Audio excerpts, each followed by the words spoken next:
பொன்னியின் செல்வன் 2 படத்தோட வசூல் அப்படிங்கிறது 350 கோடி.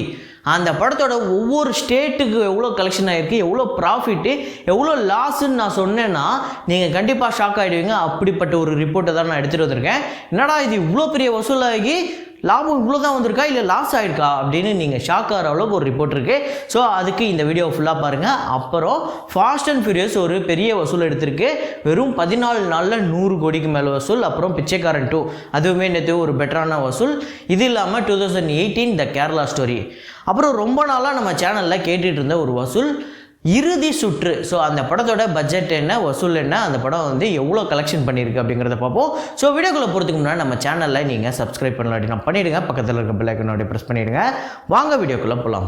நேற்று வீடியோவில் ஒரு ஃப்ரேம் ஒன்று போட்டிருந்தேன். அந்த ஃப்ரேமை நீங்கள் எல்லோரும் கண்டுபிடிச்சிருந்தீங்க. அது என்ன ஃப்ரேமு, என்ன படம் அப்படிங்கிறத இப்போ நீங்கள் பார்த்துட்டு வாங்க.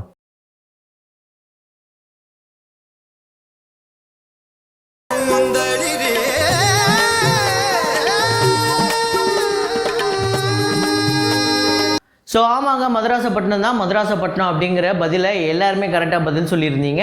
ஆனால் முதல் 5 பேர் யார் அப்படிங்கிறத பார்ப்போம். தமிழ் வேந்தன், பி விஸ்வநாதன் நாதன். ஸோ அவருமே தொடர்ந்து கரெக்டான பதில் சொல்லிக்கிட்டு இருக்காரு, அதுவும் முதலையே. ஆல் இன் ஒன் சேனல், அப்புறம் எஸ்கே துவாராகன், அப்புறம் எஸ்கே தமிழ் கிரிஞ்சி சேனல், இவரும் தொடர்ந்து கமெண்ட் பண்ணிக்கிட்டு இருக்காரு. அதுவும் ஸ்டார்டிங்லேயே கமெண்ட் பண்ணிடுறாங்க அவங்க. ஸோ கரெக்டான ஆன்சர் மதராசப்பட்டினம். இன்றைக்கான ஃப்ரேம் ஒரு வித்தியாசமான ஃப்ரேம். அதையும் நீங்கள் கண்டுபிடிக்கிறீங்களா இல்லையா அப்படிங்கிறத பார்ப்போம்.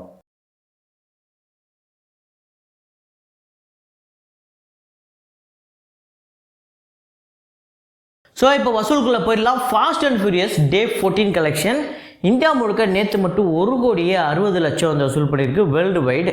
இந்த படம் வந்து 10 மில்லியன் 10.8 மில்லியன் வந்து வசூல் பண்ணியிருக்கு, 89 கோடி.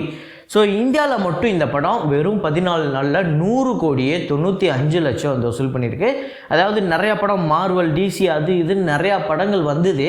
ஆனால் எனக்கு தெரிஞ்ச அவதாருக்கு அப்புறம் ஒரு பெரிய 100 கோடிக்கு மேலே வசூல் பண்ண, இந்தியாவில் மட்டும் வசூல் பண்ண படம் அப்படின்னு நான் இதுதான் நினைக்கிறேன். ஸோ ஜான்விக் கூட ஒரு 60 கோடிக்கு மேலே வசூல் பண்ணிச்சு, ஆனால் 100 கோடிக்கிட்ட வரல. ஸோ இந்த படம் வந்து வேர்ல்டு வைடு கலெக்ஷன் பார்த்திங்க அப்படின்னா $580 மில்லியன் வந்து கலெக்ட் பண்ணியிருக்கு, 4708 கோடி. ஸோ 2018 அந்த படத்தோட 27வது நாள் வசூல் கேரளாவில் மட்டும் 88 லட்சம், வேர்ல்டு வைடு 2 கோடியே 14 லட்சம் வந்து வசூல் பண்ணியிருக்கு. இந்த படத்தோட கேரளா டோட்டல் கலெக்ஷன் 84 கோடியே 98 லட்சமும், ஆந்திரா தெலுங்கானாவில் 5 கோடியே 50 லட்சமும், ஓவர்சீஸில் 76 கோடியே 5 லட்சமும், வேர்ல்டு வைடு 175 கோடியே 57 லட்சம். ஸோ நாளைக்கு இந்த படம் வந்து கேரளாவிலே ஹையஸ்ட் கிராசிங் ஃபில்மாக மாறப்போகுது. ஸோ ஆல்ரெடி புலிமுருகன் வந்து 85 கோடியே 15 லட்சம் இருந்தது, அதை நாளைக்கு பிரேக் பண்ணிடும். அதே மாதிரியே கேரளா ஸ்டோரி படத்தோட டே 27 கலெக்ஷன் நார்த் இந்தியாவில் 1 கோடியே 20 லட்சம், வேர்ல்டு வைடு 1 கோடியே 23 லட்சம் வந்து வசூல் பண்ணியிருக்கு.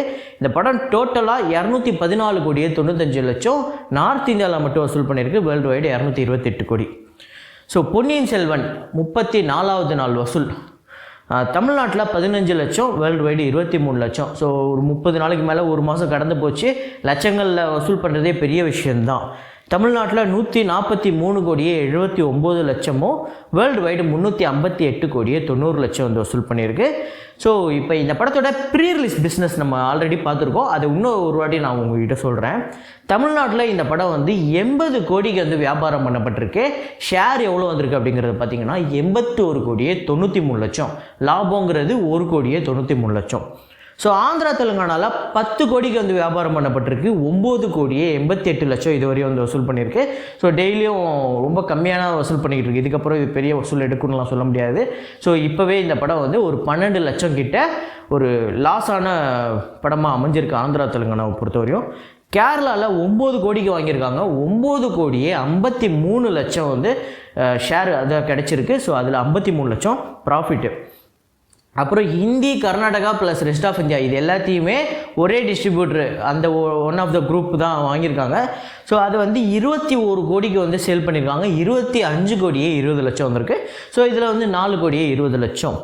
ஸோ ஓவர்சீஸில் 50 கோடிக்கு வாங்கினவங்களுக்கு 68 கோடியே 43 லட்சம், கிட்டத்தட்ட இந்த படம் வந்து 170 கோடிக்கு டோட்டல் பிஸ்னஸ் பண்ணியிருக்கு. 194 கோடியே 97 லட்சம். ஸோ 195 கோடினே வைங்களேன். ஸோ 25 கோடின்னு வச்சுக்கோங்களேன். அப்போ ஓவர்சீஸில் மட்டுமே கிட்டத்தட்ட 18 கோடி கிட்ட இந்த படத்துக்கு லாபம் கிடைச்சிருக்கு இந்த 25 கோடியில். அப்போ மீதி 6.5 கோடி தான் இந்தியாவில் மொத்தமாகவே லாபம் கிடைச்சிருக்கு. ஸோ 120 கோடி முதல் போட்டவங்களுக்கு வெறும் 6 கோடி கிட்ட தான் லாபம் கிடைச்சிருக்கு அப்படிங்கிறது ரொம்ப ஷாக்கிங்காக இருக்குது. எனக்கு பயங்கர ஷாக்கிங். ஸோ ஒரு சீக்குவலுங்கும் போது இன்னும் பெரிய அமௌண்ட் எடுத்துருக்கணும் ஃபர்ஸ்ட் பார்ட்டோட. அப்படியே எடுக்கலனாலும் ஓரளவுக்கு டீசெண்டாக தான் எடுத்துருக்கணும். இது வரலை அப்படிங்கிறது தான் உண்மை. ஸோ அதுக்கு அடுத்து தான் பிச்சைக்காரன் 2 படத்தோட Day 13 கலெக்ஷன் தமிழ்நாட்டில் 36 லட்சம் வந்து வசூல் பண்ணியிருக்கு. ஆந்திரா தெலுங்கானாவில் 25 லட்சம், வேர்ல்டு வைடு 64 லட்சம். ஸோ தமிழ்நாட்டில் மட்டுமே 19 கோடியே 67 லட்சம், ஆந்திரா தெலுங்கானாவில் 17 கோடியே 17 லட்சம், வேர்ல்டு வைடு 40 கோடியே 11 லட்சம். ஸோ இந்த படம் இப்போ 40 கோடி வசூல் பண்ண இந்த படம் இந்தியாவில் பொன்னியின் செல்வனோட அதிக ப்ராஃபிட் கிடைச்சிது அப்படிங்கிறது தான் உண்மை. ஸோ அதுக்கடுத்து தான் இறுதி சுற்று படத்தோட வசூலை சொல்கிறேன் அப்படின்னு சொல்லியிருந்தேன். ஸோ இந்த படம் வந்து 2016ஆம் ஆண்டு வந்த படம்.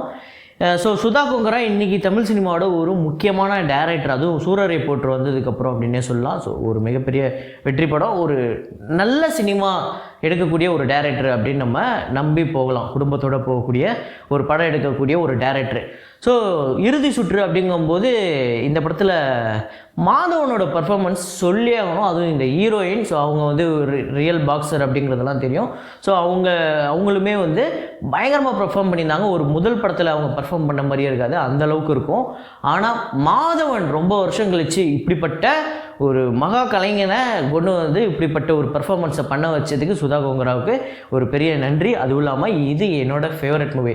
வழக்கமாக இந்த மாதிரி ஸ்போர்ட்ஸ் மூவி, பாக்ஸிங் மூவினாலே பயங்கர இன்ட்ரெஸ்டிங்காக இருக்கும். இது ஒரு படி மேலே போய் இன்னும் வேறு லெவலில் இருக்கும். ஸோ நம்ம எல்லாரோட ஃபேவரட் மூவி அப்படின்னே சொல்லலாம். ஸோ இந்த படம் பிடிக்காதுன்னு யாரும் சொல்லிட முடியாது.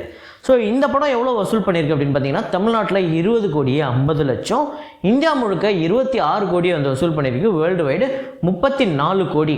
ஸோ இந்த படத்தோட பட்ஜெட் அப்படிங்கிறது 12 கோடி, வேர்ல்டு வைடு ஷேரு 18 கோடியே 50 லட்சம். வெறும் தேட்ரிக்கல் பிஸ்னஸில் மட்டுமே இது ஒரு பெரிய ப்ராஃபிட்டை கொடுத்த படம்.